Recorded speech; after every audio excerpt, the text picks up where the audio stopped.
Welcome to our channel where mastering your CRM starts with an effortless login to HubSpot. Welcome to our channel where mastering your CRM starts with an effortless login to HubSpot. In this guide, we'll take you through the simple, step-by-step process of logging into your HubSpot CRM account with ease. First, open your preferred web browser and navigate to the official HubSpot website by entering www.hubspot.com in the address bar. Once the page loads, look to the upper right corner where you will find the Login button. Click on this button to begin the login process. You'll then be directed to the login page where you must enter your registered email address associated with your HubSpot CRM account. Make sure to enter the email correctly to avoid any login issues. Next, input your password in the password field. If you have forgotten your password, there is a Forgot My Password link right below the password box that you can use to reset your credentials through your email.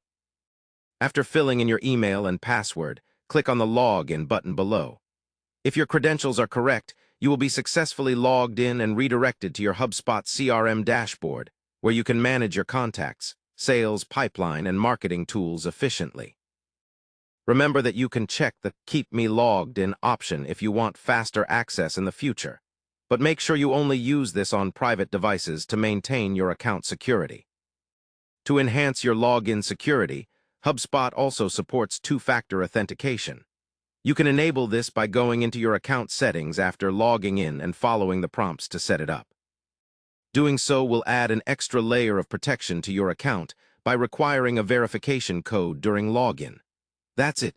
You're now ready to navigate your HubSpot CRM account like a pro. By following these simple steps, logging in becomes quick and stress-free, letting you focus on your work and growing your business. Don't forget to always ensure your login details are secure and avoid using public or shared computers when accessing your CRM. Finally, if you found this guide helpful, remember to subscribe to our channel and like this video to support more easy-to-follow tutorials just like this.